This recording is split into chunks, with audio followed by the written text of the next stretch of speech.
tarde a todos e a todas. A gente dá início a mais um minicurso da CEPEX em casa. Contaremos hoje com a interpretação da professora doutora Silvana Aguiar dos Santos e do doutorando da PEGET, o Arley dos Santos, também integrante do Núcleo de Pesquisa Intertrades. Para quem não me conhece, eu sou o professor Carlos, eu e a professora Silvana Aguiar dos Santos, que está agora em tela fazendo língua de sinais. Somos os líderes do Núcleo de Pesquisa, conhecido como Intertrades.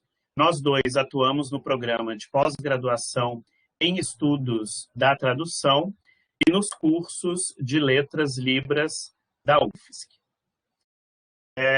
Dando início, então, hoje vamos falar bastante sobre uma temática muito importante na contemporaneidade, que é a questão da competência tradutória e da modalidade de língua em relação à formação de tradutores e intérpretes de línguas de sinais.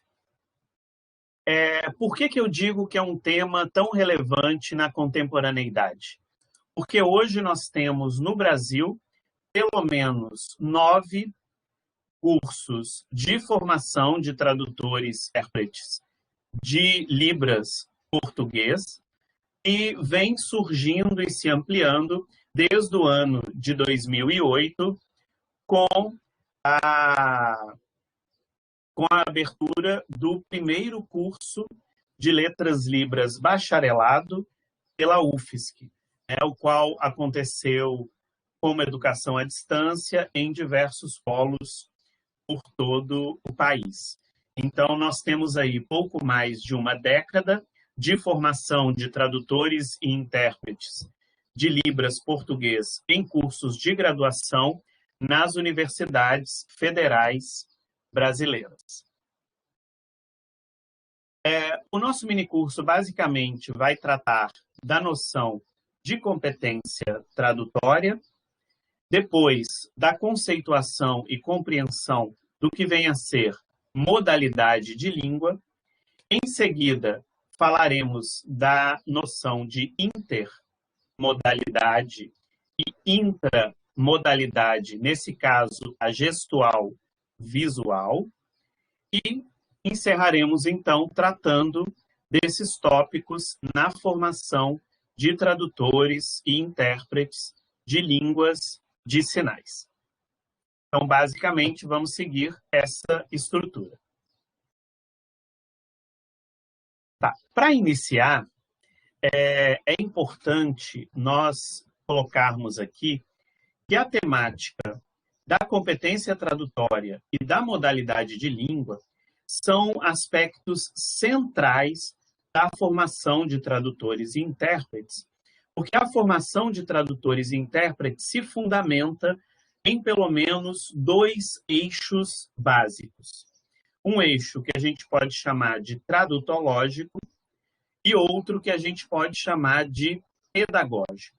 Ou seja, as concepções de tradução em relação a tipos de tradução, modalidades de tradução, classes de tradução, estratégias de tradução, assim como a noção de competência tradutória, e os estudos da tradução aplicados fundamentam esse eixo tradutológico.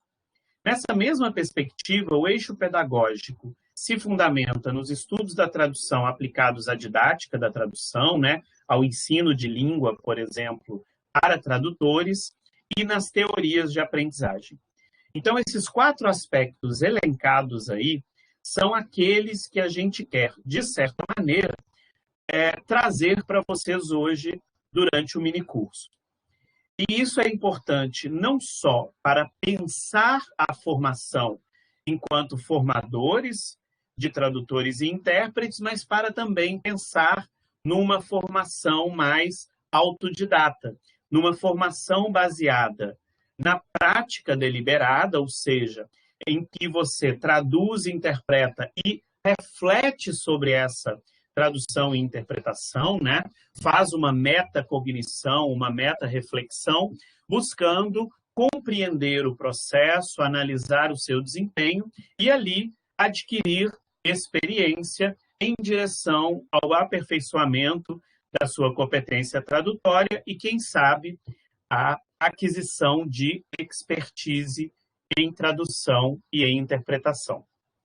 Então, esses 4 pontos são os pontos centrais da nossa discussão aqui hoje, porque correspondem aos fundamentos de qualquer processo formativo de tradutores e de intérpretes, seja de línguas de sinais ou de línguas vocais.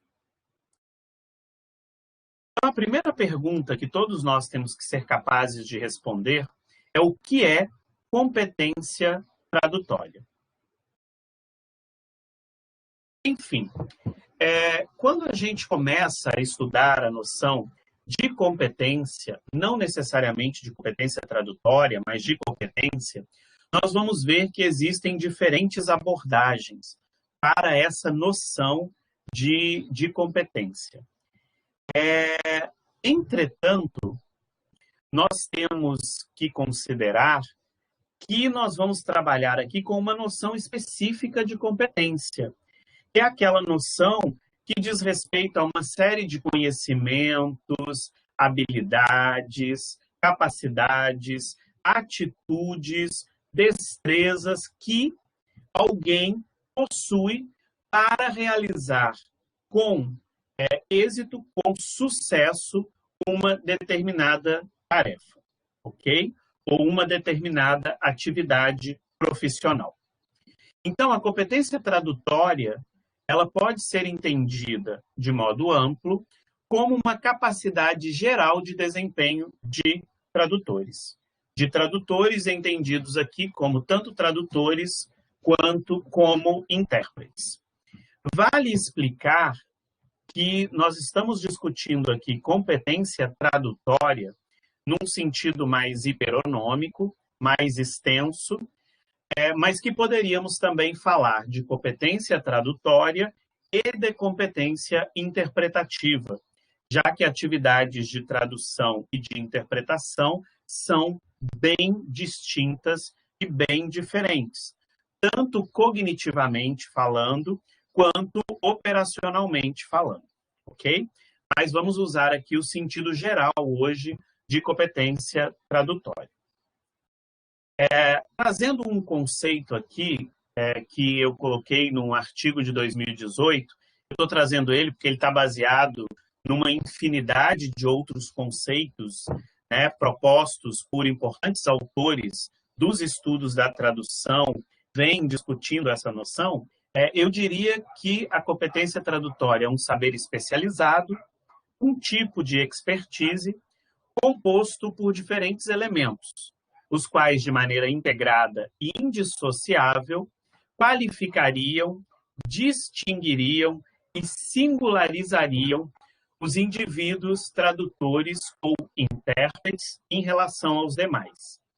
Né? Então, a competência tradutória, ela diferencia um profissional da tradução e interpretação dos demais falantes bilíngues não tradutores.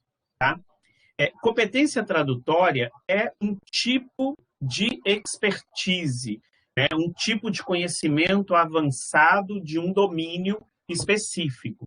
Tá? É um desempenho extremamente de alto nível em um conjunto de tarefas de uma área. Isso é expertise.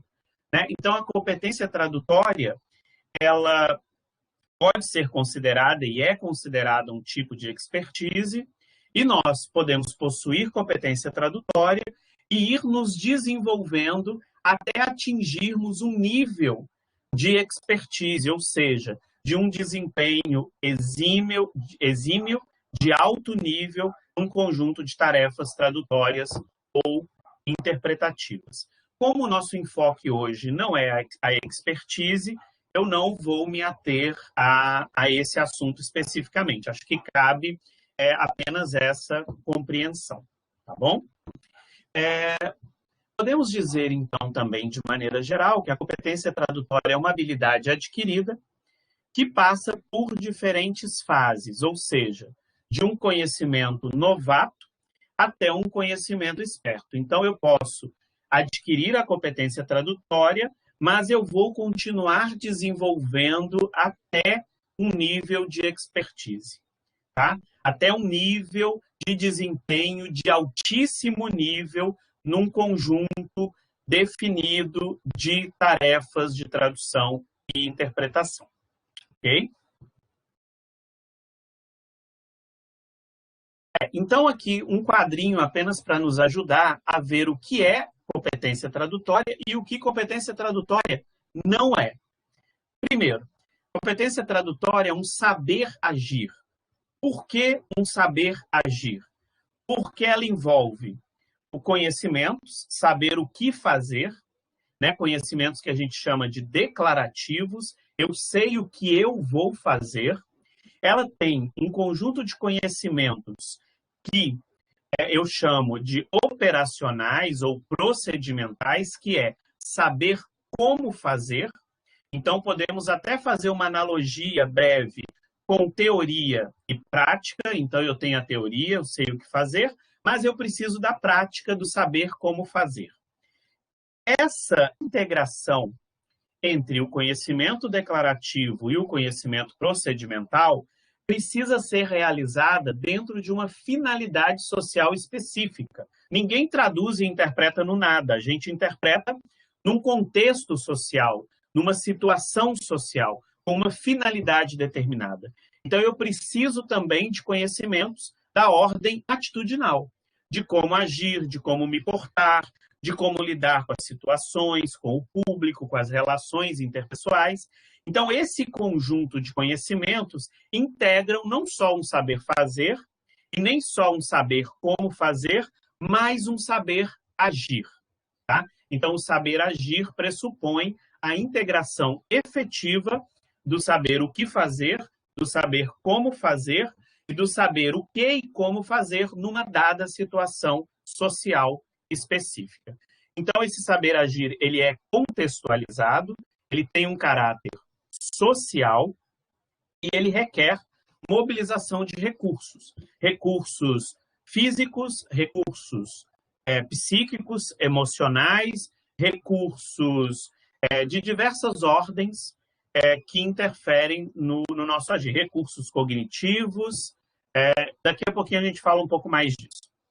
E é um saber agir, então, que se manifesta num dado desempenho, né? Que se manifesta numa performance interpretativa. Ok? Então, no geral, isso é o que podemos chamar de competência tradutória. O que a competência tradutória não é?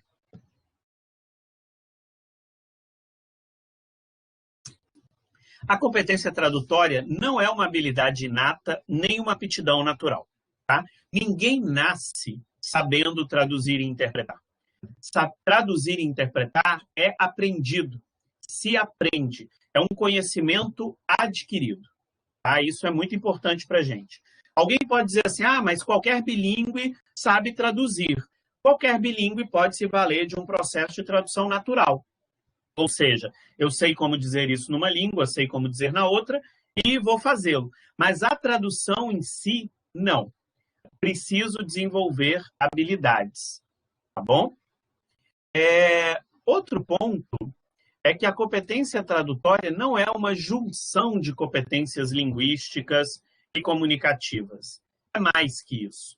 Tá? É muito mais que isso. Não é o simples agrupamento de conhecimentos, habilidades e atitudes. Não é um simples agrupamento. Não. Isso tem relações ali que de maneira extremamente integrada. Tá? E a competência tradutória também não é um mero treinamento técnico para o exercício de uma atividade profissional. É mais que isso. Você aprende, você se desenvolve, você adquire conhecimentos que têm a ver aí, inclusive, com um aperfeiçoamento cognitivo e com habilidades também sensoriais, motoras e etc. Tá bom? Então, para as abordagens de competência no campo dos estudos da tradução, tem utilizado também outros termos que não só o termo competência tradutória. Então, vocês vão ver autores usando o termo habilidades de tradução, vocês vão ver autores usando o termo competência de transferência, vocês vão ver autores usando o termo competência do tradutor e vão ver também o termo competência em tradução. Tá bom? Então, esses são alguns dos termos que vocês podem ver na literatura especializada da área. Então, a competência tradutória é claramente vista como uma expertise complexa em várias áreas. Tá?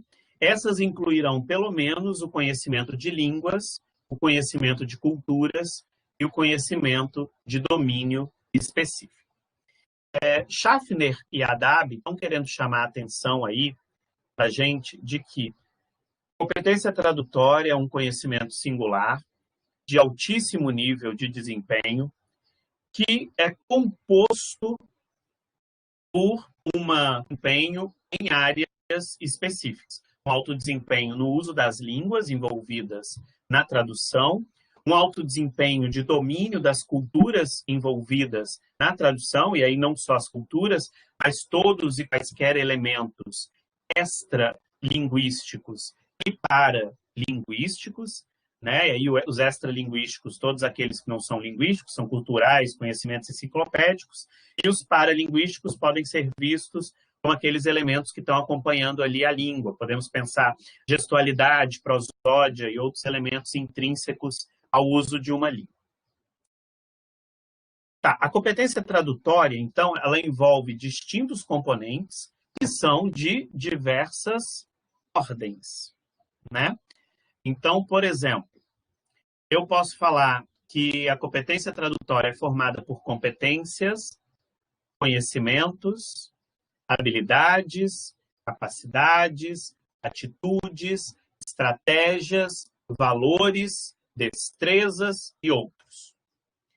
E esses componentes podem estar relacionados a aspectos cognitivos, afetivos, psicomotores, sociointerativos, que estão diretamente vinculados ao sujeito tradutor, ao sujeito intérprete, ou a uma série de aspectos físicos externos a esse intérprete, né? Tecnológicos, humanos, aí das relações humanas e da forma como elas se efetivam, e temporais. Né? Então, eu tenho uma diversidade de aspectos que caracterizam, então, a competência tradutória. Estou dizendo isso só para a gente ampliar o nosso olhar sobre o que é competência e sobre a complexidade da competência tradutória. E agora nós vamos para outro ponto, que é discutir o que seria a modalidade de língua. Modalidade de língua nada mais é do que o canal por meio do qual essa língua se efetiva, se expressa. E isso diz respeito a sistemas físicos do corpo, né, sistemas biológicos, por meio dos quais a fonética de uma língua se realiza, por meio dos quais uma língua se torna externa ao corpo ali do falante, né? A fonética dessa língua. Então, nós temos pelo menos duas modalidades de língua, tá? Nós temos aquelas línguas produzidas vocalmente por um conjunto de sinais acústicos e recebidas auditivamente, e você tem, por outro lado, línguas que vão ser produzidas por movimento do corpo no espaço e recebidas por meio da visão. Tá? Então, eu vou ter aí línguas que se baseiam em sinais acústicos com recepção auditiva, línguas que se baseiam em sinais gestuais com recepção visual. Basicamente, são essas duas modalidades que nós temos e chamamos essas modalidades de vocal auditiva e gestual visual. Existem também outros termos para definir essas modalidades, mas eu prefiro usar esses dois porque eles estão se referindo diretamente à produção e recepção das línguas. Então teríamos línguas vocais e línguas gestuais, né? Basicamente, as línguas vocais, elas se articulam internamente ao corpo, então elas têm uma gestualidade que é vocal, elas dependem muito do ar, né? Porque elas são emitidas por meio do ar que passa pela laringe, pelas pregas vocais, que sai dos pulmões e envolve tudo isso. E elas são praticamente invisíveis, no sentido de que essa produção da língua é pouco vista, né? Nós temos muito acesso aos lábios, aos movimentos da face e um pouco dos dentes e da língua, podemos ver, mas nada para além disso, né? Porque está interno ao corpo. Então, como eu já disse, são produzidas por sinais acústicos, então elas se propagam basicamente no tempo, né? Então, se eu estou falando com alguém, a pessoa ela pode estar distante e esses sinais vão até essa pessoa para que ela receba auditivamente. E esses sinais acústicos, então, eles são baseados na dependência de um ambiente, de um espaço onde o som possa se propagar até ser recebido pelo interlocutor, né? Pelo seu interlocutor. Por outro lado, as línguas gestuais, elas são articuladas externamente ao corpo, dependem pouco da respiração, são extremamente visíveis, porque temos aí dois articuladores enormes, os braços com as mãos, que vão produzir aí esses sinais gestuais para serem recebidos visualmente. Então, as línguas gestuais, elas têm muito mais essa junção do tempo com o espaço e é o olhar do meu interlocutor que tem que chegar até mim para receber essas línguas, né? São línguas quadridimensionais, são línguas que estão aqui sendo feitas nas 4 dimensões. E são sinais, esses sinais gestuais, eles dependerão sempre da disponibilidade de luz, né? A não ser que vão ser lidos tatilmente, ou que as línguas vocais também não dependem da propagação de som se forem lidas também por meio do tadoma, por meio do tato, tá bom? Então, as línguas de sinais, a gente já falou isso, se constituem por meio dos movimentos do corpo no espaço, não dependem de sinais acústicos, ainda que quando estejamos produzindo língua de sinais, emitamos sinais acústicos e produzamos também sons, quando fazemos toques sobre o corpo ou movimentos de boca, né? Fazemos também emissão de sons, mas esses sons não são necessários à compreensão da língua, né? E elas possuem dispositivos linguísticos específicos. Expressões faciais que assumem papéis gramaticais, classificadores bem típicos de línguas de sinais, embora existam também em línguas vocais, a sintaxe espacial, a possibilidade de incorporar uns sinais com muitas informações sobre tamanhos, formas e etc., sem a necessidade de ampliar o sinal e coisas do tipo. Então, nas línguas de sinais, nós vamos lidar sempre com propriedades gestuais, espaciais e visuais, que vão interferir na fonética, na fonologia, na morfologia, na sintaxe, no sistema pronominal, concordância verbal e assim por diante. Tá? Então, isso é importante para a gente logo depois entender as relações de intermodalidade e intramodalidade gestual visual. Ok? Tá. Vamos buscar agora conceituar o que é intermodal e intramodal.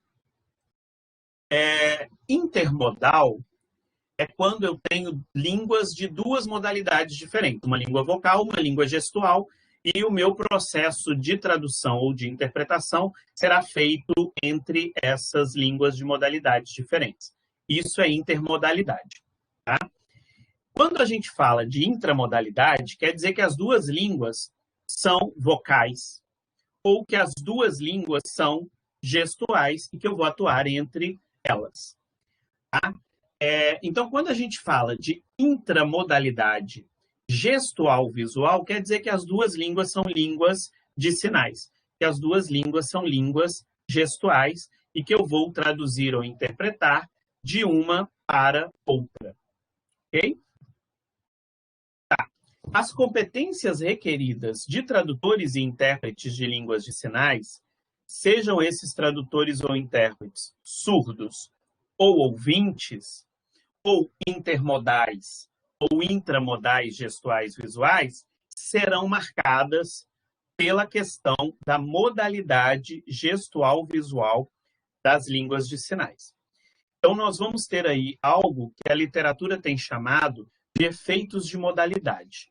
Então, a modalidade gestual visual, ela traz efeitos sobre a língua de sinais, sobre aquilo que a gente falou, sobre a sintaxe, sobre a morfologia, sobre a fonologia, e, ao mesmo tempo, vai impactar processos tradutórios e interpretativos devido a esses efeitos de modalidade na língua de sinais. Então, quando tem esses efeitos de modalidade na língua de sinais, eu posso falar também de efeitos dessa modalidade gestual visual nos processos tradutórios e interpretativos. Aqui tem um esquema, né, que vocês vão encontrar na dissertação de Ferreira 2019, onde tem uma tipologia simples de processos tradutórios e interpretativos intermodais.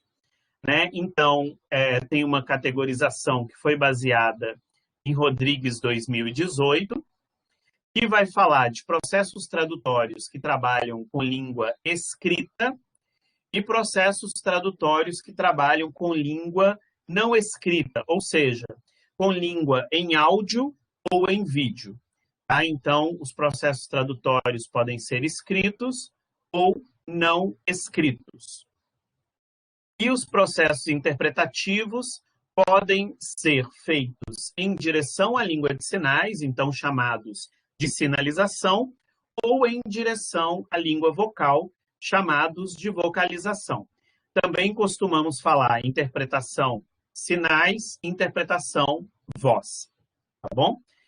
E tem aqueles processos que são híbridos, são aqueles processos que mesclam características de tradução e de interpretação. Nesse minicurso, nós não vamos discutir diferenças entre tradução e interpretação, mas existem vários autores que já trazem uma reflexão bem interessante que vocês podem ler em outro momento. Por outro lado, temos também os processos intramodais gestuais visuais. Aqui é a categorização somente dos gestuais visuais. Os processos intramodais vocais, eu não vou apresentar uma proposta de categorização para vocês, mas eles podem seguir algo bem próximo ao que estamos apresentando aqui. Então, essa categorização foi proposta por Ferreira, 2019, e é uma tipologia específica aí da tradução e da interpretação intramodal, entre duas línguas de sinais. Então, os processos tradutórios também podem ser escritos e não escritos, envolvendo aí a escrita de línguas de sinais, ou as línguas de sinais em vídeo, e os processos interpretativos podem ser de sinalização direta ou sinalização inversa. Sinalização direta, quando o sinalizador vai estar fazendo em direção à sua língua de sinais materna, a sua L1, e inversa, quando o sinalizador vai fazer em direção à sua língua de sinais estrangeira ou à sua língua de sinais, que é a sua L2. Tá bom?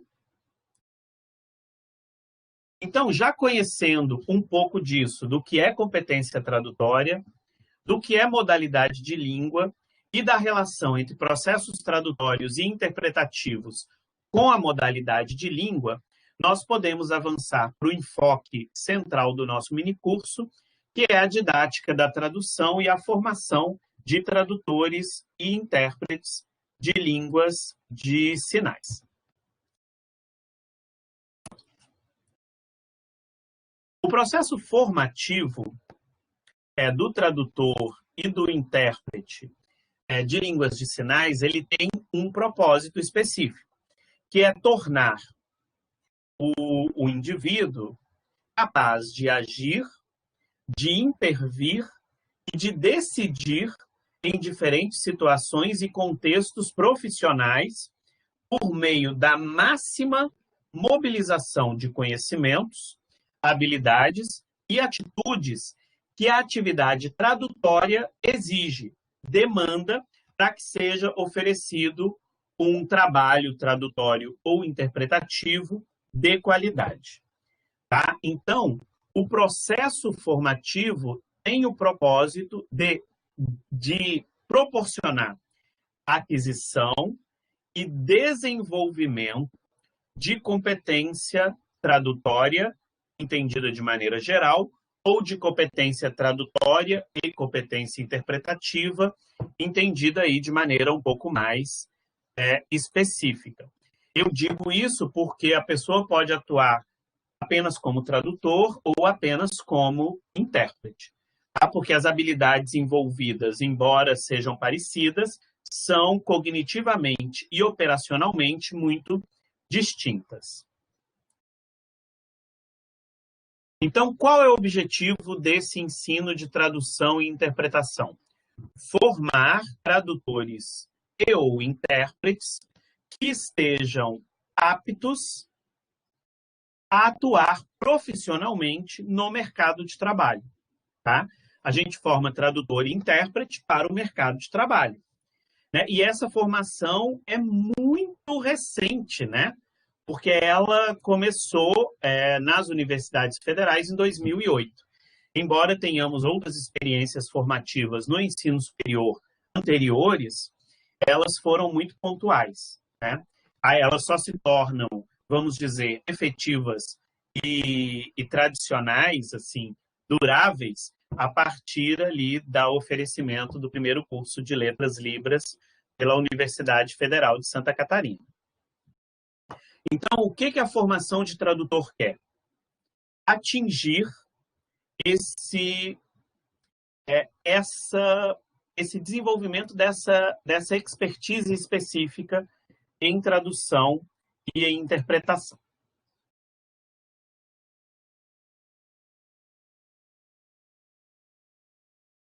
A formação de especialistas, né, em línguas de sinais, em línguas de maneira geral, assim, linguista, professor de línguas nacionais ou estrangeiras, especialista em literatura, professores de literatura, pesquisadores de estudos da tradução, são formações de outra ordem, tá? Daí um risco grande que a gente tem, muitas vezes, nos desenhos curriculares ou mesmo dos projetos políticos pedagógicos dos cursos de formação de tradutores e intérpretes. Como eles, na maioria das vezes, são cursos de letras, a tendência é que eles joguem uma formação muito ampla, ainda que o desenho curricular se afunile para a formação apenas do tradutor e do intérprete. É por isso que talvez os nossos cursos de tradução e interpretação, eles não deveriam ser cursos de letras. Eles deveriam ser cursos, basicamente, de tradução e de interpretação. Tá? Cursos de letras, muitas vezes, eles têm um escopo muito mais amplo, né, de formar linguistas, professores. Então, se a gente pega os desenhos curriculares dos cursos de letras libras que temos no Brasil hoje, eles têm graves problemas. Quais são os graves problemas? Eles estão muito enfocados numa formação somente em uma das línguas da combinação linguística, Libras, né? É como se não precisasse formar em português. Eles estão muito concentrados no trabalho com a interpretação simultânea, na direção português-libras. Eles estão muito preocupados em ter muitas disciplinas de linguística, de línguas de sinais, que são, muitas vezes, características, disciplinas de linguística, de língua de sinais, para formar professor de língua.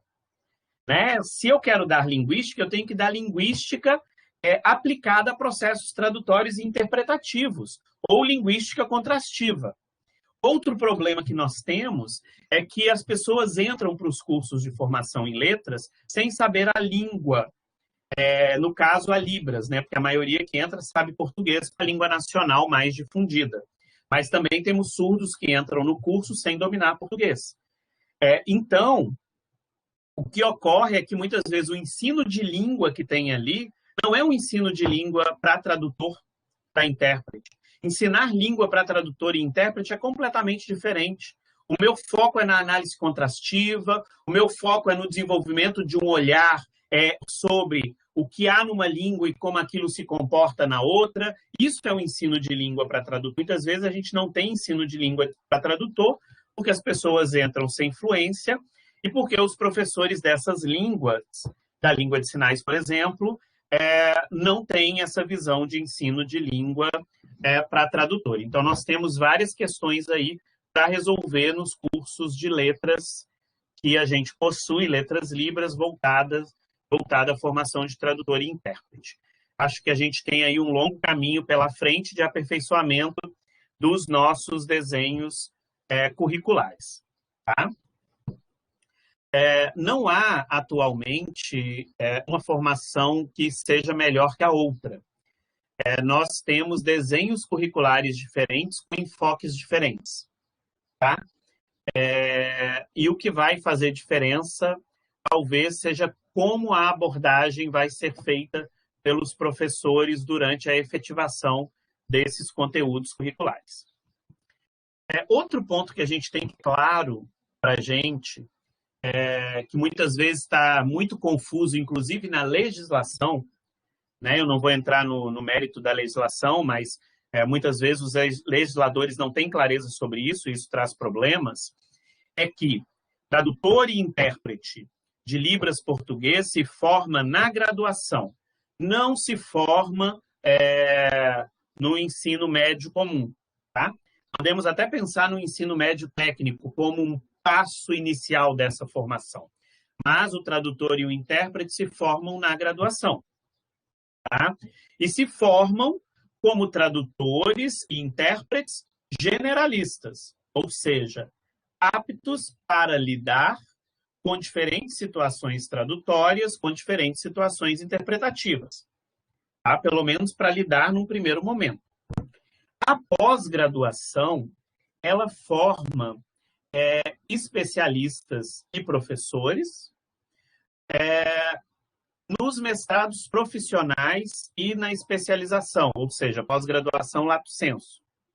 Tá? Então, no Brasil, a gente ainda não tem mestrados profissionais direcionados aos tradutores e intérpretes de línguas de sinais, e nem especializações com formações específicas. Por exemplo, especialização em tradução e interpretação jurídica, especialização em tradução e interpretação em contexto de saúde, especialização em tradução e interpretação educacional.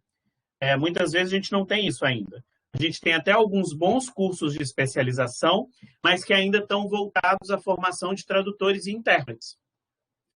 Só que tradutor e intérprete não se forma na especialização.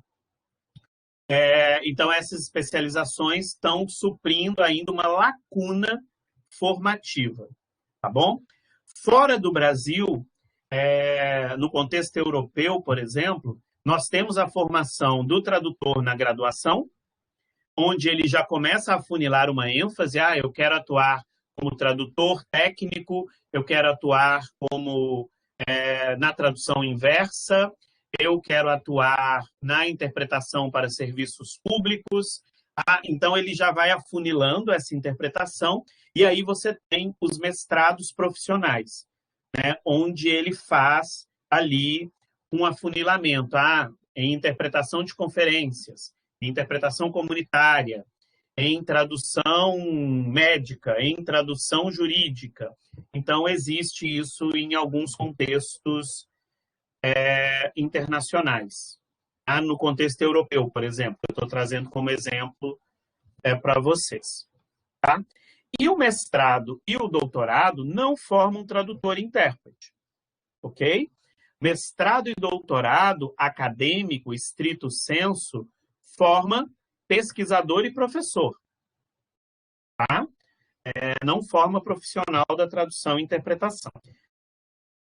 Claro, para que a gente pense melhor no que é formar tradutores e intérpretes e em como vocês podem aperfeiçoar a formação de vocês, tá bom? E quando vai se atuar no ensino de tradução, por exemplo, é importante que o profissional tenha competência tradutória, principalmente se ele vai ministrar disciplinas práticas de tradução e interpretação. É preciso também que ele tenha uma série de competências que a gente pode chamar de didático-pedagógicas. Né? Não adianta eu ter um excelente tradutor intérprete que não sabe ensinar a traduzir e interpretar.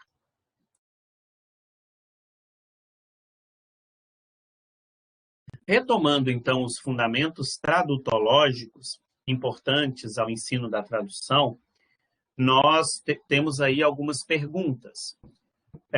Eu tenho que saber bem, para ensinar a traduzir e interpretar, o que é tradução, o que é interpretação, conhecer bem esses processos, suas características cognitivas, suas características operacionais, os tipos, as modalidades, as classes, as estratégias tradutórias, as estratégias interpretativas. Então, uma série de conhecimentos sobre tradução e interpretação. Tenho que saber muito bem quais são os conhecimentos, habilidades, atitudes e valores que são indispensáveis a qualquer um que queira ser tradutor ou intérprete, enfim, o que compõe a competência tradutória. Tenho que saber bem quais são as finalidades do ensino de tradução, né? O que o ensino de tradução precisa transformar, desenvolver, construir naquele sujeito, né? Com aquele sujeito. E preciso saber como se dá a competência, a aquisição e desenvolvimento da competência tradutória.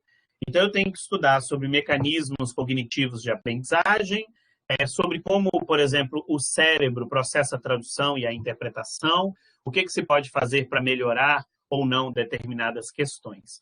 Isso são somente alguns exemplos. E como que eu aprendo isso?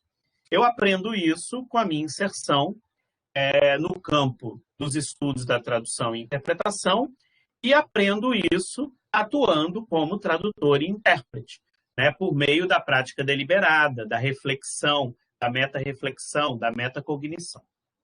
Tá? Então, é só para ilustrar aí o que tem que ter, que eu tenho que ter para ensinar a tradução e o que eu, como aprendiz também de tradução, devo saber que eu preciso desenvolver. E os fundamentos pedagógicos, por sua vez, são uma questão central da didática da tradução e da interpretação, ou seja, dos estudos da tradução em seu ramo aplicado. Tá? Então, o que eu tenho que saber? Como se ensina a traduzir e interpretar?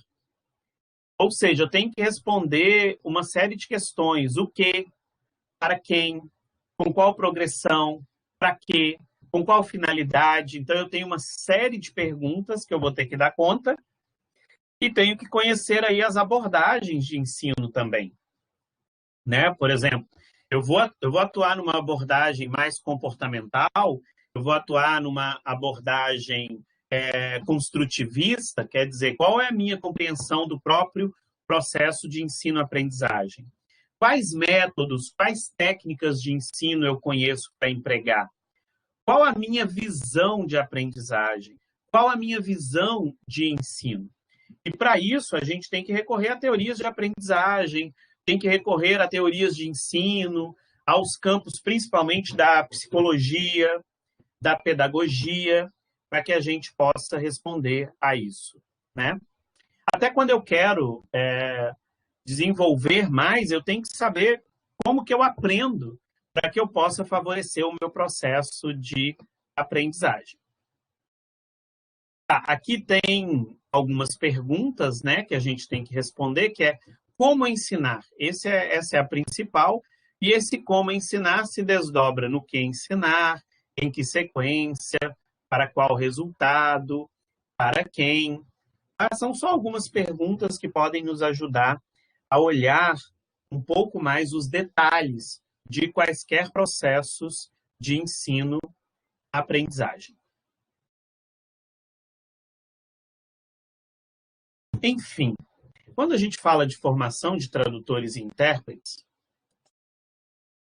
a gente acaba, principalmente quem é de instituições de ensino, caindo no projeto político-pedagógico e no desenho curricular. O que é desenho curricular? É aquela ideia da matriz curricular. Às vezes a gente acha que matriz curricular é uma divisão aleatória de disciplina em fases, né? Na universidade a gente tende a entender assim. Mas ainda que em alguns casos seja, não deveria. Por quê? Porque isso tudo deve estar muito bem organizado, porque o desenho curricular ele apresenta um percurso, ele aponta um caminho, uma direção, indica um fluxo, constrói uma sequência e conduz a um destino final. Enfim, o desenho curricular não é somente um aglomerado de disciplinas aleatoriamente distribuídas. Não. Ele tem que ser bem pensado, bem combinado e dentro de alguns aspectos fundamentais. Aqui, eu coloquei alguns pontos aí, baseado no trabalho da professora Amparo Hurtado Albir, da Universidade Autônoma de Barcelona, pesquisadora e líder do grupo PACT, que ela vai dizer que quando a gente vai planejar um desenho curricular, uma formação, a gente precisa responder essas perguntas aí nessa ordem. Primeiro, para quem ensinar e em quais circunstâncias, porque isso se relaciona às demandas sociais, ao mercado de trabalho e ao público-alvo. Tá? Então, para quem ensinar e em que circunstâncias. Depois, para que ensinar? Porque isso reflete os objetivos e as competências que vão ser atingidas. O que ensinar? Porque isso se refere ao conteúdo que será trabalhado. Depois, ao como ensinar, porque isso fala da metodologia de ensino. Depois, com qual progressão, ou seja, em qual sequenciação, o que eu ensino primeiro, o que eu ensino depois, qual conhecimento depende de qual conhecimento. E, por fim, para qual resultado? Eu me pergunto sobre a avaliação. Como esse processo será avaliado durante e após a sua concretização. Ou talvez até antes, né, por meio da avaliação que a gente chama de diagnóstica, a qual nos ajuda, por exemplo, a verificar o mercado de trabalho, a conhecer as demandas do público e outros aspectos mais. Então, esse esqueminha aí, esses 6 pontos, eles nos trazem um direcionamento para a gente pensar no desenho curricular que a gente quer elaborar. Esse desenho curricular, então, ele só é construído com base no mercado de trabalho. Então, hoje, eu diria que vários desenhos curriculares dos cursos de formação que nós temos estão desatualizados, porque nos últimos 10 anos, o mercado de trabalho de tradutores e intérpretes mudou radicalmente. O trabalho em equipe se tornou mais efetivo, a direção de tradução e interpretação da Libras, por exemplo, para o português se tornou bem mais comum. a demanda desse serviço em diferentes esferas sociais se tornou mais intenso. O trabalho conjunto de tradutores e intérpretes, surdos e ouvintes, se efetivou e se consolidou. A atuação de tradutores surdos em processos tradutórios e interpretativos intramodais, gestuais, visuais, ou seja, entre duas línguas de sinais, é cada vez mais comum. Então, nós começamos a ver o quanto tudo isso começa a mudar o mercado da tradução e da interpretação de línguas de sinais no contexto brasileiro. Então, muitos desenhos têm que ser atualizados. Então, tem que ser atualizados em termos de mercado, mas também em termos de objetivos, de competências, de conteúdos, de progressão, metodologia e avaliação.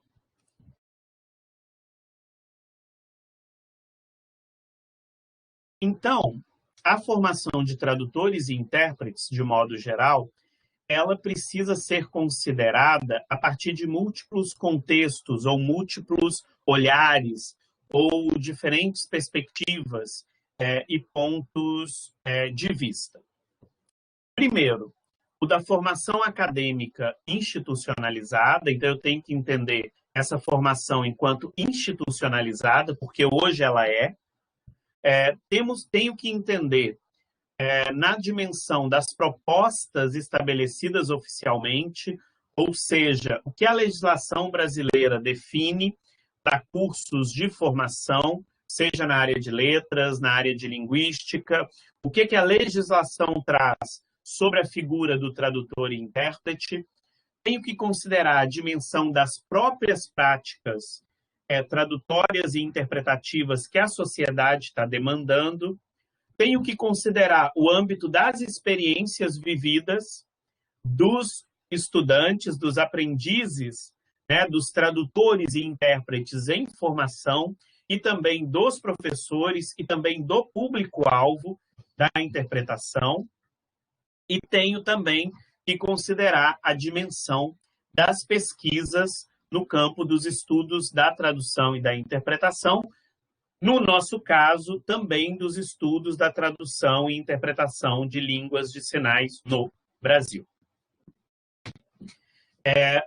O que ocorre que no Brasil, já vou falar, é que no Brasil, em relação à formação de tradutores e de intérpretes de línguas de sinais, a formação ainda está muito voltada para a formação do tradutor e intérprete ouvinte, que tem o português como primeira língua, no caso, o português falado, vocalizado, e a Libras como segunda língua.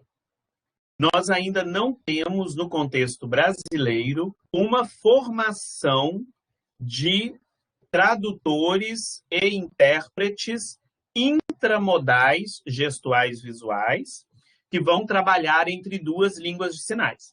Muito menos quando a gente pensa na formação de tradutores e intérpretes surdos, sejam para atuar de modo intermodal ou intramodal gestual visual. Então, formação de tradutores e intérpretes surdos e formação de guias e intérpretes é escassa no Brasil e não existe institucionalizada. Ok? Tá. Com tudo isso que a gente falou, a gente deu aí a base geral que a gente precisa para pensar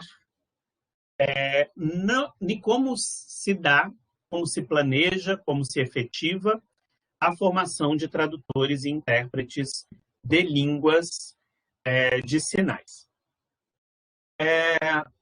Temos que pensar, primeiro, que esse reconhecimento de todas essas mudanças que a gente falou aqui, as mudanças tecnológicas, as mudanças de demanda de interpretação, as mudanças decorrentes da atuação de tradutores e intérpretes surdos, as mudanças decorrentes do reconhecimento da profissão, as mudanças decorrentes da maior visibilidade dos movimentos surdos no país e das línguas de sinais, da mudança do próprio público surdo, que é cada vez mais um público que tem ensino superior, um público que é formado muitas vezes por profissionais de renomadas áreas, né, por professores, né, por surdos falantes de diferentes línguas de sinais, por surdos fluentes em português oral. Então, tudo isso muda o mercado. Então, tem várias perguntas que a gente precisa responder.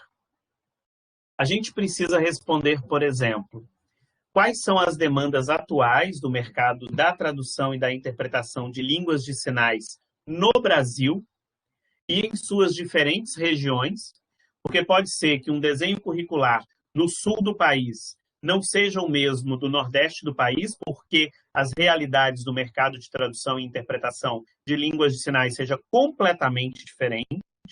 E perguntar quais as tendências e os desafios que se impõem aos tradutores e intérpretes de línguas de sinais hoje no Brasil, quais as áreas de atuação relacionadas ao perfil profissional dos tradutores e intérpretes de línguas de sinais, quais são as áreas mais comuns? Saúde, justiça, educação, mídia, campo religioso.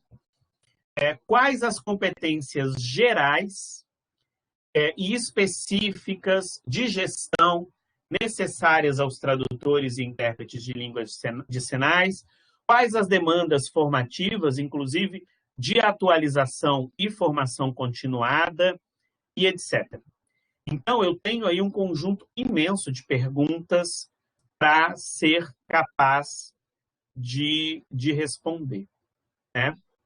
Então, antes de planejar a interpretação, além de ter uma visão clara de todas essas perguntas, nós temos que também verificar qual é o perfil do profissional que nós vamos enfocar naquela formação que a gente propõe.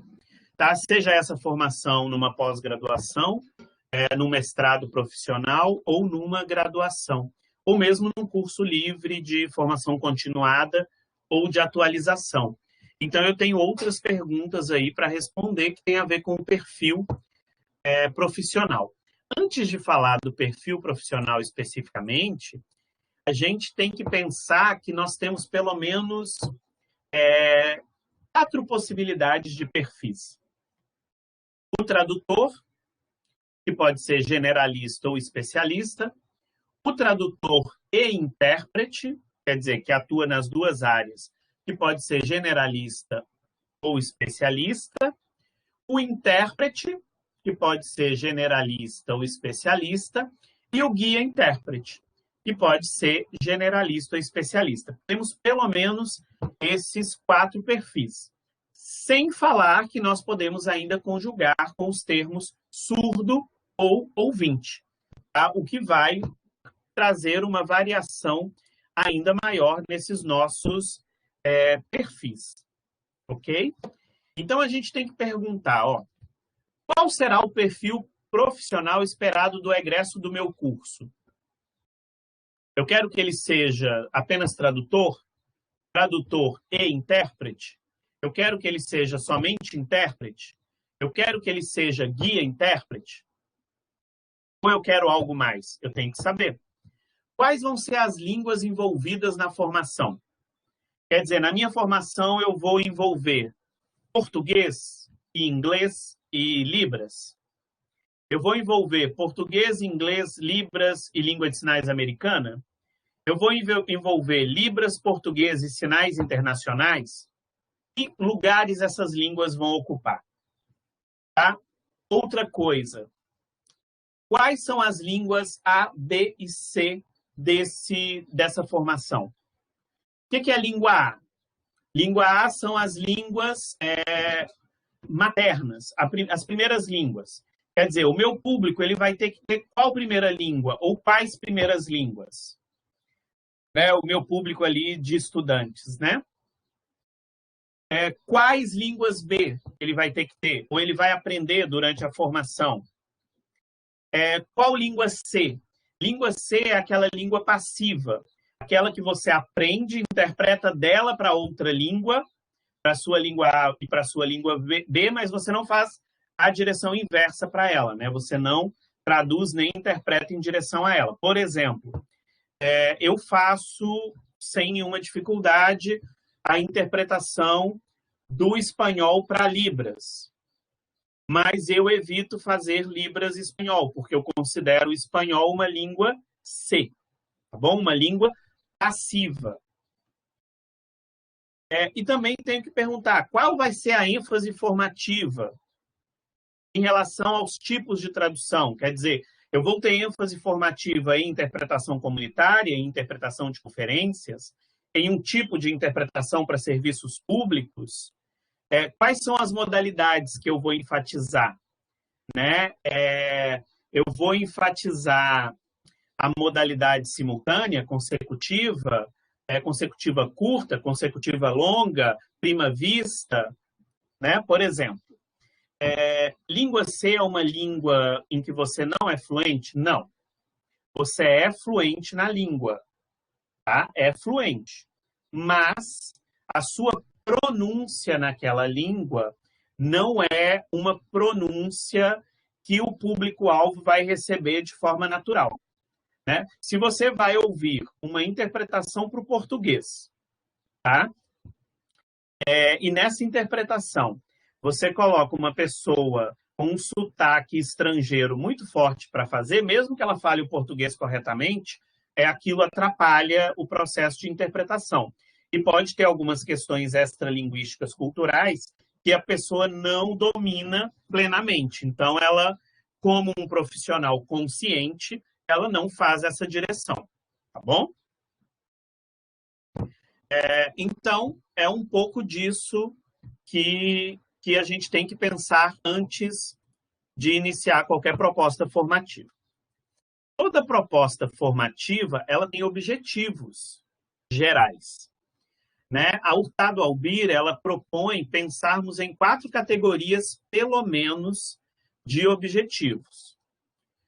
Pensar em objetivos que são metodológicos, né? Quer dizer, o que eu quero que o meu tradutor ou intérprete em formação desenvolva sobre o como realizar a tarefa de tradução, sobre como realizar os encargos de tradução. Eu posso ter objetivos que são contrastivos, né? Ou seja, eu vou estabelecer os objetivos de como eu quero trabalhar com a compreensão das diferenças entre as línguas e de como eu resolvo os problemas dessa diferença entre as línguas. Eu posso ter objetivos que são profissionais, onde eu vou estar buscando falar do campo profissional e desenvolver habilidades que são exigidas no mercado de trabalho de um tradutor ou de um intérprete profissional, e posso ter objetivos que são textuais, né? Que é como lidar com diferentes problemas de tradução de acordo com os gêneros textuais ou com diferentes problemas de interpretação de acordo com o gênero textual e os contextos nos quais aquela interpretação se efetiva.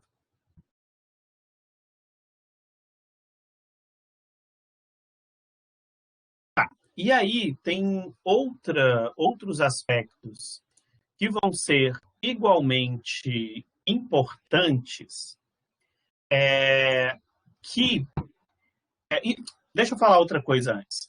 A gente falou aqui no slide anterior de objetivos gerais.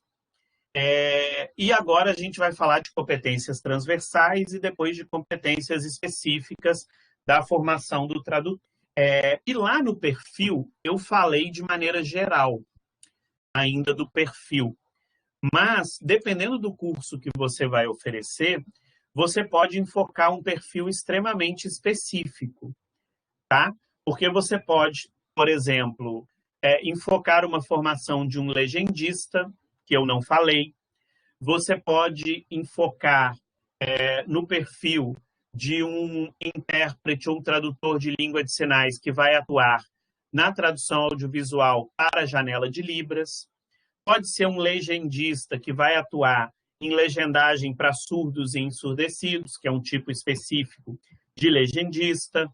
Pode ser um tradutor literário, pode ser um tradutor técnico de obras médicas. Tá? Então, quando eu falei daquele perfil geral, vocês têm que pensar que dentro dele pode ter uma série de perfis mais afunilados, tá bom? Mais específicos. E quando eu falei ali dos objetivos gerais, são objetivos gerais muito voltados à formação do tradutor. Mas eu também posso ter aquela compreensão prévia dos objetivos gerais de um curso, que são aqueles mais globais, mais genéricos, e os objetivos específicos, que são cada um daqueles que eu tenho que alcançar para atingir o objetivo geral. Esses objetivos específicos vão estar mais ligados às competências específicas que nós vamos falar daqui a pouco. E o objetivo geral vai estar mais ligado às competências transversais que nós vamos falar agora. Estou tentando falar isso só para esclarecer um pouco mais para vocês, tá bom? E antes de estabelecer qualquer objetivo, além de fazer aquelas perguntas sobre o mercado e sobre o perfil, eu preciso me perguntar sobre qual é a intenção da formação que eu quero oferecer. Eu tenho que me perguntar quais são as transformações cognitivas que eu quero que o tradutor em formação tenha, ou as transformações no âmbito do que ele sabe, e quais são as competências que eu almejo que, de fato, ele desenvolva. Não só ali pensando na competência tradutória, tá? Então, para isso, eu vou ter que ter também conteúdos, né? Então, eu vou ter que pensar naqueles conteúdos que eu falei lá no início. Conteúdos mais conceituais ou declarativos, quer dizer, o que o aprendiz de tradução e interpretação deve saber. Aqueles que são práticos, né, operacionais, procedimentais, quer dizer, deve saber fazer. E aqueles que são atitudinais, né, como ele deve saber ser e estar para que ele saiba como fazer e como aplicar os conhecimentos. Além desses conteúdos, a gente poderia também falar como eu diria, da metodologia que vai conduzir a formação, né, das estratégias didáticas, das estratégias pedagógicas, dos materiais, das tecnologias que eu vou empregar durante a formação. Eu tendo sempre a optar por desenvolver no aluno uma postura ativa, que estimule iniciativa, que estimule análise por parte do aluno, que estimule posicionamento, atitudes de solução de problemas. Então, eu acho que a metodologia que você vai escolher, seja ela qual seja, ela deve envolver o aluno com um papel ativo, ela deve se centrar na noção de levar os alunos a interagirem e cooperarem, ela deve estimular a autonomia para que o aluno aprenda a aprender, e ela deve priorizar também o trabalho com contextos reais de interpretação e com gêneros textuais, com textos também reais, tá? Não que você não possa, por uma atividade, manipular um texto de acordo com o que você quer ensinar ou trabalhar com os alunos, mas que isso não seja sempre, né? Que os alunos tenham contato com situação real. E, por fim, a gente pode falar de avaliação também, né? Avaliação diagnóstica, para você conhecer seus alunos antes de iniciar a sua disciplina ou seu conteúdo. A formativa, que é para você ir verificando o andamento do processo. A somativa, que é aquela que você pode verificar os resultados ao final e classificar ali os alunos, foram melhores, não foram. estimular os alunos a fazerem sempre um trabalho de autoavaliação e também de heteroavaliação ou de coavaliação, que é naquele onde um aluno avalia o outro, né, onde o aluno avalia o professor avalia também o aluno. Tá? Falei de tudo isso para dar um panorama geral da formação e agora a gente falar das competências transversais e depois das específicas. Achei que era melhor falar um pouco disso antes, para vocês já irem relacionando as competências. Tá. A gente tem um material que é do projeto Tuning, né? O projeto Tuning, ele é um projeto que foi feito na Europa e também na América Latina, então se procurarem, vocês vão encontrar a síntese da conclusão desses projetos, que é um projeto que está discutindo a estruturação da educação, buscando definir que são as competências que devem ser trabalhadas em campo de formação profissional. Né? Então, a gente vai ter aí alguns tipos de competências que eles vão chamar de gerais ou de transversais e que todos nós precisamos desenvolver para quaisquer âmbito profissional de atuação. E muitas vezes os cursos de formação de tradutores e intérpretes não estão preocupados com esses conteúdos transversais, que são demasiadamente importantes. Tá? Então, a gente tem aquelas competências que a gente chama de instrumentais, que tem a ver com capacidades cognitivas, metodológicas, tecnológicas e linguísticas. Tem a ver com aquelas competências interpessoais, que são as capacidades individuais, né, de interação, de cooperação, de trabalho em equipe, e as competências sistêmicas, que são as capacidades e habilidades referentes a sistemas completos, ou seja, compreensão, sensibilidade, controle emocional, aquisição prévia de competências instrumentais e coisas desse tipo. Ok? Então, aqui só alguns exemplos. Se vocês acessarem o projeto Tuning, eu posso até pedir o Arley, eu não sei se ele tem, mas se ele tiver, ele pode colocar um link aqui para o projeto Tuning da América Latina, que aí vocês podem baixar para poder conhecer. Lá eles vão elencar, se eu não me engano, 27 competências importantes para o século XXI em quaisquer áreas profissionais. Tá? Então, eu acho interessante. Tá aqui, eu acho que esse Arley, eu não sei se é o da América Latina ou da Europa. Tá? Mas se você tiver os dois também, pode colocar, tá bom? Isso é importante para a gente pensar aí, principalmente quem é professor. E agora vamos para as competências específicas, que são aquelas que mais nos interessam. Eu optei por trabalhar com as competências específicas discutidas pela professora Hurtado Albir, porque ela se baseia aí no trabalho da modelagem da competência tradutória do Grupo PACT, onde eles têm pesquisas empíricas e onde se preocupam com a noção e o entendimento não só da competência em tradução, mas da didática, né? Sobre como se adquire e se desenvolve tal competência. Então, a gente pode pensar aí nesses grupos de competência que tem a ver com uma série de habilidades, conhecimentos que são específicos ao tradutor e ao intérprete.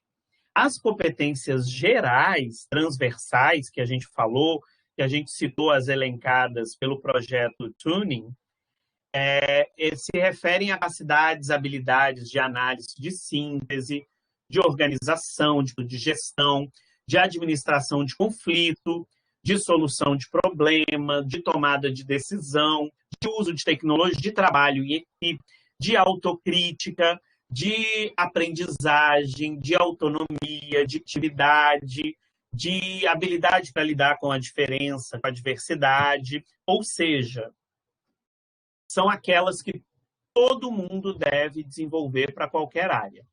E agora, essas que a gente vai falar são aquelas relacionadas à tradução e à interpretação.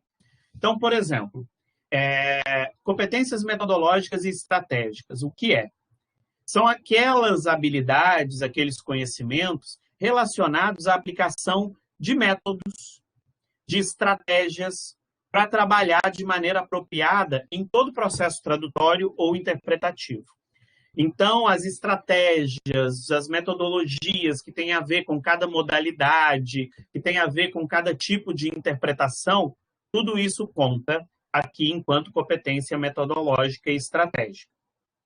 As competências contrastivas são aquelas habilidades que têm a ver com diferenciar as línguas, com monitorar a interferência de uma língua sobre a outra, com controlar o uso de duas línguas ali durante a tradução e a interpretação, de saber o que é característica de uma língua, o que é característica de outra língua, né? Não misturar as estruturas. Então, isso são as competências contrastivas, né? São competências linguísticas, sociolinguísticas, tá bom? Envolvidas, então, nas habilidades de uso das línguas.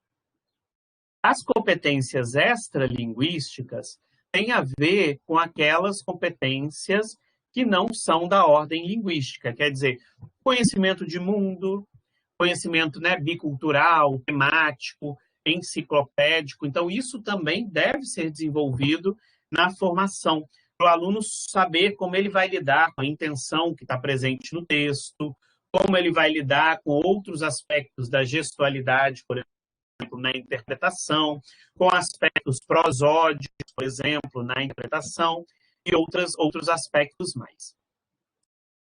Podemos pensar também nas competências profissionais, que são aquelas que têm a ver com tudo que envolve sua inserção e atuação satisfatória no mercado de trabalho da tradução. Né? Conhecer o que é um encargo de tradução, relação cliente ou provedor de serviços, conhecer os âmbitos de atuação diferentes e etc. Tá bom? As competências instrumentais, que tem a ver com esse domínio da tecnologia, com administrar sistemas de memória, de gerenciamento de tradução, usar essas ferramentas são temas, usar dicionários multilingües, bilíngues, glossários, usar comunidades de tradução, outros colegas tradutores paralelos. Então, tudo isso deve se desenvolver. E a competência de solução de tradução, habilidade de dar todas as demais competências visando solucionar problemas tradutórios em diferentes gêneros e em distintos contextos de interpretação ou mesmo ações. Tá. Então, agora a gente já falou de muitos aspectos, tá? Trouxe aí uma visão bem ampla, que é competência em interpretação, o que é formação de tradutores. Antes de eu ir para o final, eu vou fazer uma reflexão com vocês especificamente Carlos, desculpa te atrapalhar. Tem como você repetir só essa última parte? Antes de você ir para o final, a minha internet está cortando demais. Tá. Antes de eu ir para o final, eu quero fazer uma reflexão com vocês um pouco mais específica sobre a questão da formação de tradutores e intérpretes de línguas de sinais. Por que que eu quero fazer isso? Porque quando a gente pensa na formação de tradutores e intérpretes de línguas de sinais, a gente tem que pensar, no caso, em uma competência tradutória intermodal, que vai envolver habilidades específicas relacionadas à modalidade de língua, ou a gente tem que pensar também numa competência tradutória, interpretativa, intramodal, gestual, visual. já que vai trabalhar com duas línguas de sinais, tá? O que nós temos para dizer sobre isso?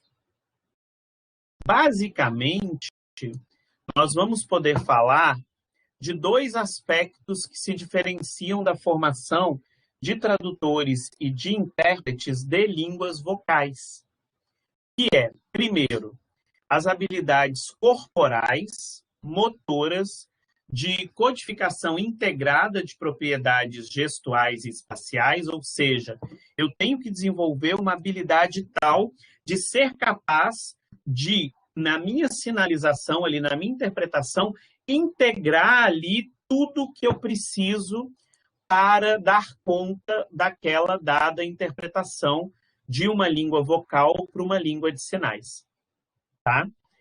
Por outro lado, eu tenho que desenvolver também habilidades visuais de percepção e interpretação do conjunto de informações gestual e espacialmente codificadas. Ou seja, quando eu estou olhando alguém sinalizando para passar por português vocalmente, eu tenho que ter uma habilidade visual de conseguir enxergar todos os detalhes que estão codificados espacialmente, corporalmente, para que eu consiga, então, levá-los para outra língua.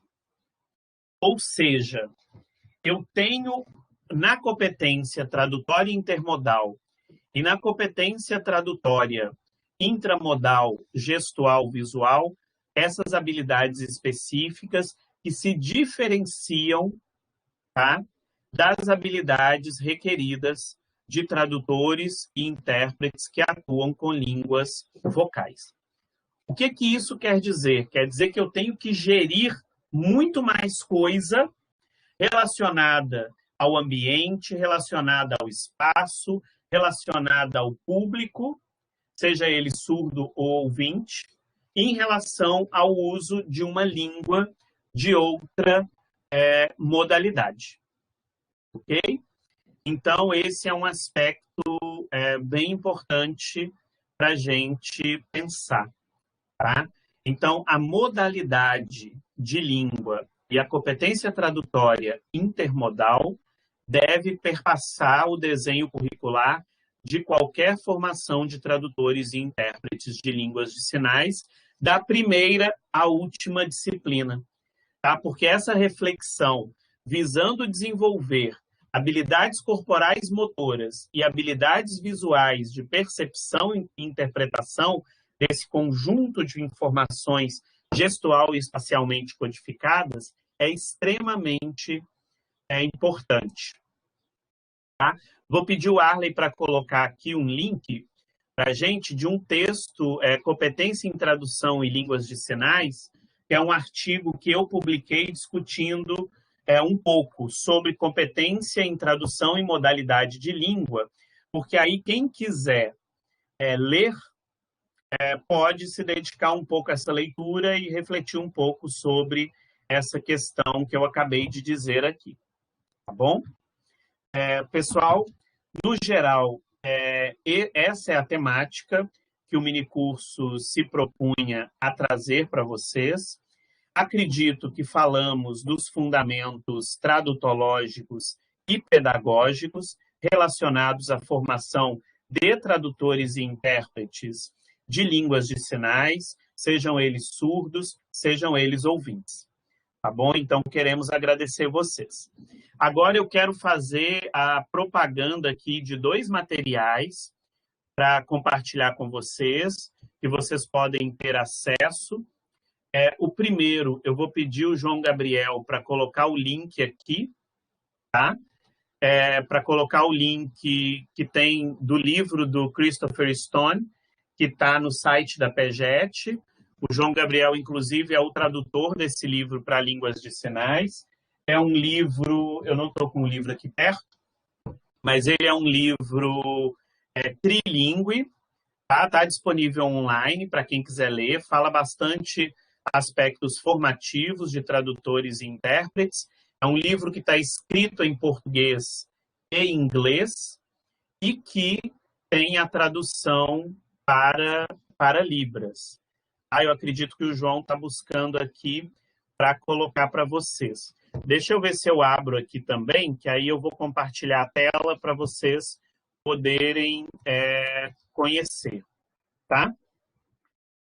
Eu tenho o livro aqui, já vou abrir a tela para mostrar para vocês qual é o livro.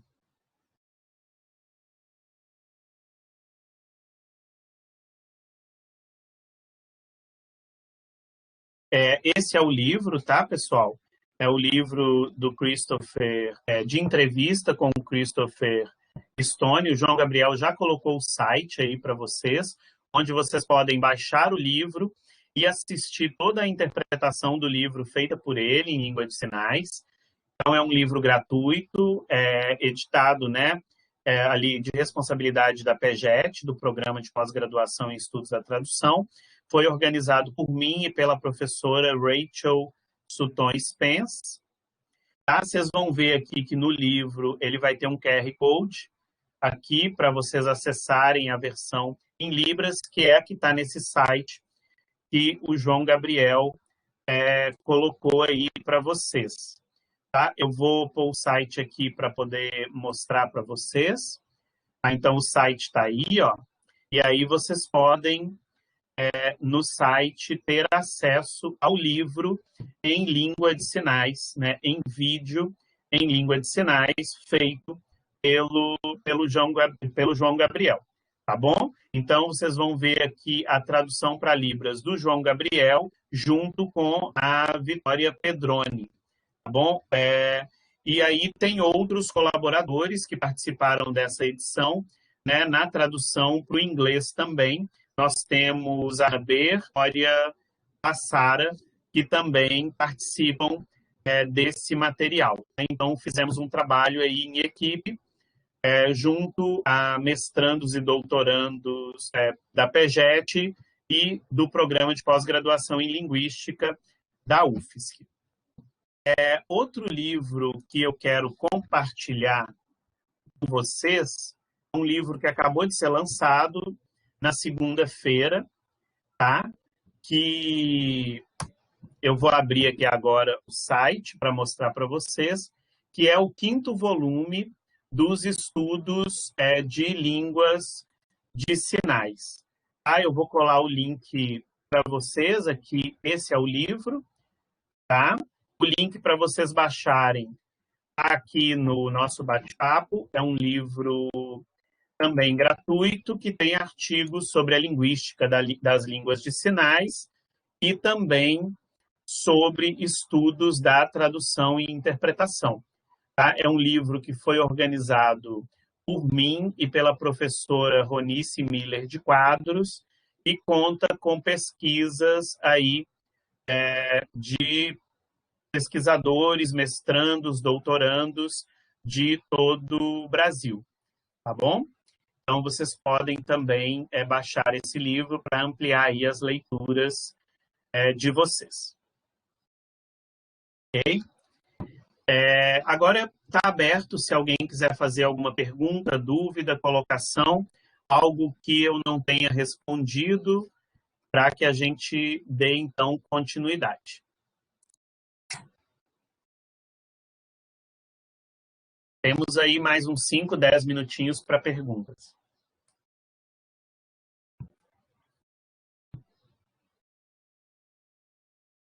Eu queria pedir o Arley que assumisse a interpretação para que a professora Silvana também possa responder perguntas agora nessa parte final. O Arley está com o livro em mãos ali para mostrar para vocês, tá? Mas a versão e-book está livre aí para vocês poderem baixar. Pode fazer as perguntas, podem fazer pelo chat. Se alguém quiser fazer a pergunta em língua de sinais, também não tem problema abrir a câmera.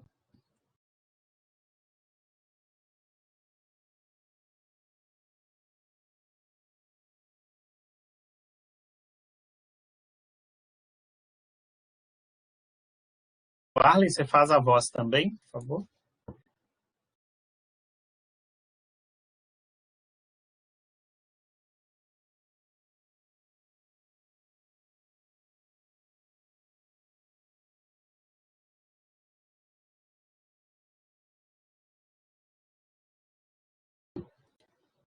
O Arlen, não estamos te ouvindo, então eu vou fazer a voz, tá bom?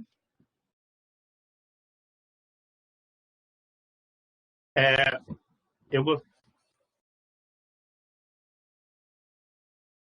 Então, eu gostaria de fazer uma pergunta diante dessa explicação que você fez sobre a questão da formação, né, e dessas diversas competências necessárias à atuação profissional. Eu fiquei ali imaginando, enquanto você explicava, sobre essa questão da competência tradutória possuir diferentes componentes que são diretamente relacionados. Por exemplo, e poderíamos pensar isso em relação a pesquisas cognitivas sobre a cognição, poderíamos pensar em questões de repertório, poderíamos pensar na questão do modelo de esforços e diversos outros aspectos relacionados também à interpretação simultânea, ao trabalho em direção à língua de sinais ou à voz. Então, a gente tem aí uma série de questões que estão interferindo nessa questão das competências e da atuação profissional. E como faríamos isso? Incorporaríamos ou não? Tem que pensar, primeiramente, que essa visão que a gente está apresentando sobre a noção de competência tradutória e de competência tradutória intermodal, ou mesmo de competência tradutória intramodal, gestual, visual, é apenas um esboço geral sobre todos os componentes que estão integrados para o profissional que precisa saber traduzir e interpretar. Claro que a gente vai ter, de acordo com a formação, uma série de outros aspectos a abordar, né? Aspectos cognitivos, aspectos relacionados a modelos. Eu posso pensar vários modelos de tradução, vários modelos de interpretação, aspectos relacionados às demandas de mercado, aspectos relacionados ao controle executivo, à administração, ao monitoramento do próprio processo tradutório e interpretativo. Ou seja, são de fato muitos elementos, são de fato muitas competências gerais, específicas, então é muita coisa para se pensar. O que acontece é que quem vai planejar a formação precisa dar conta de amarrar essas coisas muito bem, sequenciar essas coisas muito bem, prever a forma como elas vão ser trabalhadas, tá? Mas você tem razão, a gente sempre vai incorporando os elementos e tentando aí dar conta dessa diversidade de atuação. O que você não pode esquecer é que a gente está falando de formação de tradutor e intérprete generalista, ou seja, que sabe o mínimo necessário para dar conta de aprender mais e de lidar com diferentes situações de tradução e de interpretação. A gente não está falando basicamente de especialistas. Então, na formação geral, a gente aborda muito rapidamente esses detalhes todos que você colocou. Tá bom?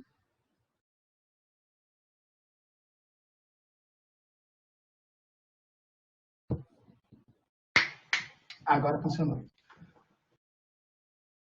Sobre a questão dessa formação generalista, né, do profissional tradutor e intérprete, a minha grande preocupação, como o professor já tinha publicado, né, no artigo que fala sobre a questão dos currículos, né, das universidades federais, os desenhos curriculares de todas as graduações para tradutores e intérpretes, que o professor encontrou algumas formações que são formações que às vezes não estão em consonância, existe uma discrepância muito grande, e mesmo que esses cursos que formam intérpretes generalistas, a gente sabe que existe uma necessidade muito grande de outros conteúdos que sejam trabalhados dentro dessa formação.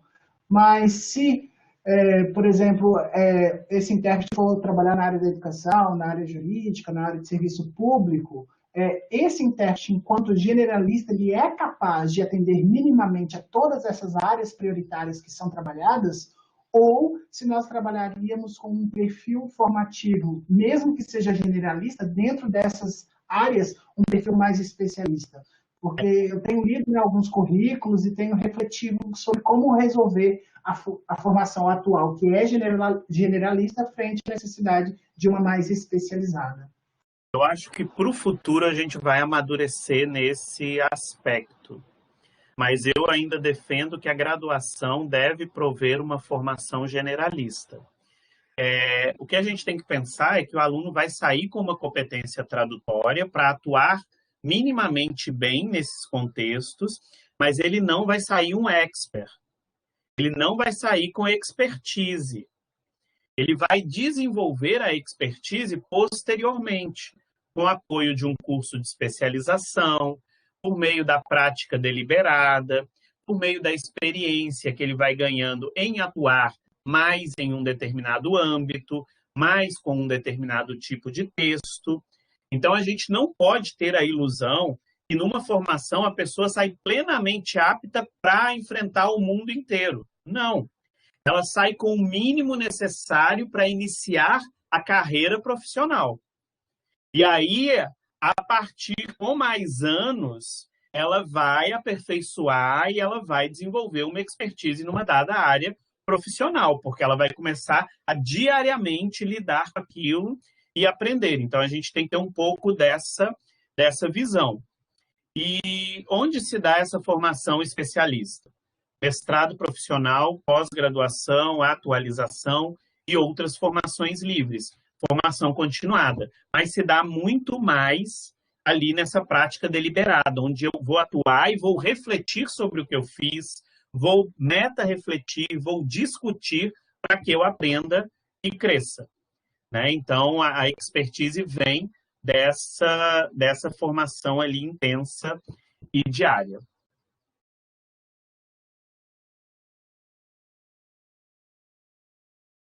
Ok, a gente tem aqui mais algumas considerações.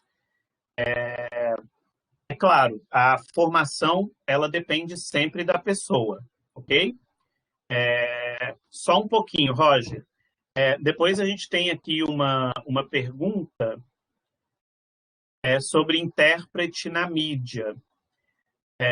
Eu acho que você já encontra algumas dissertações falando, por exemplo, sobre o campo da tradução audiovisual, que vai tratar um pouco da janela de interpretação, que vai tratar um pouco da situação em vídeo, né, da gravação, por exemplo, para provas, vestibulares. Então, é fazer uma busca mesmo, já existe essas publicações. Tá bom? Roger? Olá, professor, tudo bem? Antes foi explicado sobre a questão das seis competências, né, relacionadas ao tradutor e do intérprete.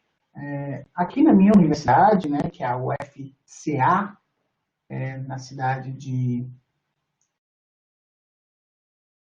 Juazeiro do Norte, no ano que vem a gente vai ter a primeira oferta do curso de tradução e de interpretação para surdos, aqui na minha instituição. E vai ser um curso EAD, prioritariamente, e eu fiquei observando essas 6 competências e eu gostaria de saber qual é a principal dessas competências que seriam interessantes ser trabalhadas nesse tipo de formação, porque a gente já quer organizar um aperfeiçoamento, né, para que esses alunos possam receber um curso que, de fato, sejam para eles de grande valia, né? Na verdade, Roger, todas essas competências são centrais. Porque se a gente pensar no desenvolvimento de competência tradutória, a competência tradutória ela é composta por uma série de subcompetências. E essas 6 competências específicas de formação do tradutor e do intérprete, elas se vinculam diretamente ao modelo de competência tradutória, por exemplo, proposto pelo PACT. Então, a ideia é que se eu desenvolvo aquelas 6 subcompetências, eu vou atingir o desenvolvimento da competência tradutória. Uma formação, ela não se baseia somente nas competências específicas também. Ela se baseia nas competências também gerais. né? Então, não adianta trabalhar só conteúdo de tradução e interpretação, se não vai trabalhar as outras habilidades, né? De habilidades de atitude, de uso de tecnologia, de se relacionar com as outras pessoas, de trabalho em equipe. Não adianta não trabalhar as questões, por exemplo, de trabalhar com línguas de mesma modalidade, duas línguas de sinais, trabalhar com o desenvolvimento aí do que eu falei, dessas habilidades visuais, dessas habilidades corporais motoras. Assim, uma formação, ela tem que trabalhar isso tudo, e eu não sei que tipo de curso a sua instituição vai propor. Se é um curso mais curto, se é um curso mais longo, se é uma graduação, se não é, porque tudo isso também vai interferir, né? Sim, o curso de extensão de 30 horas. No caso, aqui na UFSC também a gente está pensando em oferecer um curso de formação de tradutores e intérpretes surdos. Só que esse curso ele vai ser bem focado. Ele não vai ser uma formação muito generalista. Ele vai ter um enfoque. A gente não decidiu ainda qual enfoque. Então, o João Gabriel faz parte dessa discussão.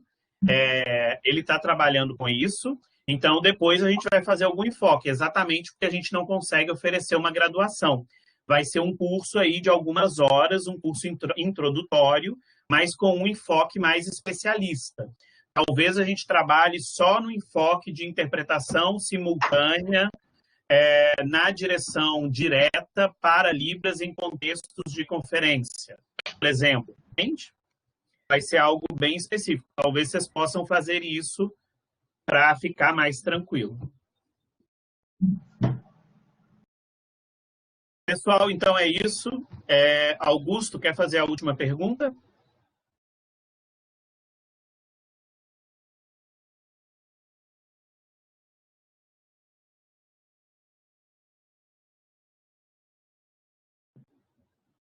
Pode ligar a câmera, sem problema.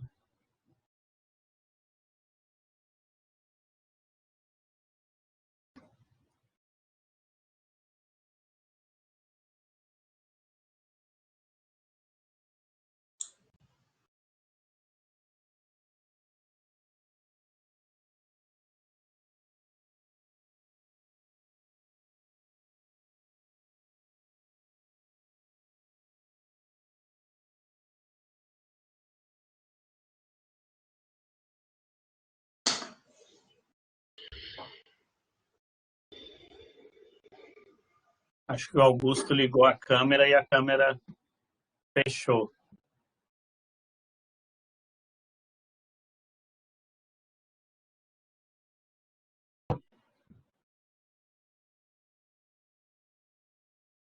Boa tarde, meu nome é Augusto. Este é o meu sinal. Eu sou professor aqui na Universidade Federal de Roraima. Eu queria realizar uma pergunta, na verdade é mais uma dúvida. Eu queria saber, porque nós temos o curso de bacharelado aqui também, e é uma discussão que já vem permeando o corpo docente sobre a questão do PPC. A gente identificou problemas que precisam ser alterados e temos 3 pontos principais. Uma formação mais específica, uma formação básica e a formação prática. E nós temos percebido que a formação mais no aspecto prático, as disciplinas que envolvem tradução e interpretação, elas precisam ser melhor trabalhadas, melhor discutidas. E nós gostaríamos que essa formação prática estivesse contemplada nos 2 outros eixos, a fim de que esse intérprete tivesse uma formação mais integrada. Essa formação profissional, ela é fundamental, ou, de algum modo, que nós repensássemos esses 2 eixos iniciais que eu mencionei, porque esses intérpretes, eles estão diante de disciplinas mais práticas. O que você pensa a respeito desses 3 eixos que eu expliquei? Você nos aconselha que a gente faça essa mudança ou não, que a gente aplique mais na formação prática? O que você pensa a respeito disso? Augusto, qualquer atualização do projeto político-pedagógico, do currículo, eu acho que ela deve partir primeiro de um levantamento do mercado de trabalho que vocês têm aí na região norte. Quer dizer, quais áreas estão demandando mais intérpretes? Que tipo de interpretação? Qual direcionalidade? Quem demanda mais interpretação? É o público surdo ou é o público ouvinte? Ou seja, é a interpretação para Libras ou para português? As traduções estão sendo muito demandadas? Depois que vocês mapearem o mercado, aí é que vocês vão começar a discutir, a partir das competências gerais e específicas, como que vocês vão selecionar o conteúdo. Eu acho que esses 3 eixos é possível pensar a partir deles, mas eu acho que tem muita coisa que precede. Por exemplo, eu lembro que eu fiz um estudo dos cursos de formação do Brasil. Um dos cursos que eu analisei foi o curso de vocês aí em Roraima, né? E eu lembro que vocês têm, por exemplo, uma grande carga horária de linguística de língua de sinais, que o currículo de vocês parece muito com o currículo da Letras Libras Licenciatura. Então, assim, eu acho que vocês podem também ler o artigo que eu fiz para ver o que tem de diferente dos outros cursos. Então, o Arley colocou aqui já um artigo no bate-papo. Esse é o que vai analisar e contrastar os desenhos curriculares de todo que a gente tem no Brasil. E tem um outro também que vai falar do corpo de disciplinas de tradução, né? Que aí eu trabalho com conteúdos atitudinais, procedimentais e conceituais, analisando como esses conteúdos aparecem na formação. Então, eu acho que não é só pensar nesses 3 eixos que vocês estão propondo, mas é ver o que tem antes. Eu acredito que essa discussão de hoje que eu trouxe pode ajudar vocês a pensar nessa atualização, tá? E pensar numa atualização que vai dar conta, principalmente, do mercado de trabalho que vocês têm aí para que os tradutores e intérpretes formados por vocês estejam aptos para lidar com os encargos e demandas atuais. Tá? Eu acho que vocês podem criar outras estratégias, podem pegar, às vezes, até desenhos curriculares baseados na perspectiva de formação por competências, que eu diria que é o que há mais atual. Tá? Eu posso até colocar aqui no bate-papo, formação por competências. Eu acho que vocês podem buscar materiais sobre isso e tentar estruturar já de forma mais moderna o projeto de vocês e não somente reestruturar a disciplina e trocar a disciplina, sabe? Porque o que tem mais diferença é o que está por trás desse planejamento das disciplinas. Às vezes, só mudar, atualizar a disciplina, dividir em 3 eixos, não vai resolver a formação de vocês. Talvez pensar num fundamento de formação por competências vai ajudar bastante. Essa é a minha sugestão, tá bom?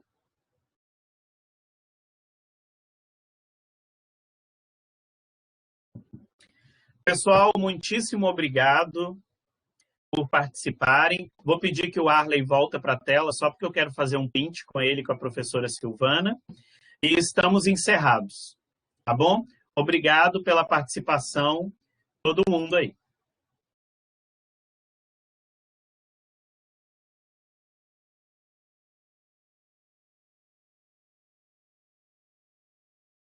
Tá, podem sorrir que eu vou fazer um print para nós. Deixa eu só desligar a outra tela, porque senão o print fica ruim. Pronto. Dá mais um para garantir. Beleza, Arley, muito obrigado pela interpretação. Silvana, muito obrigado pela parceria e pela interpretação de hoje. Até a próxima.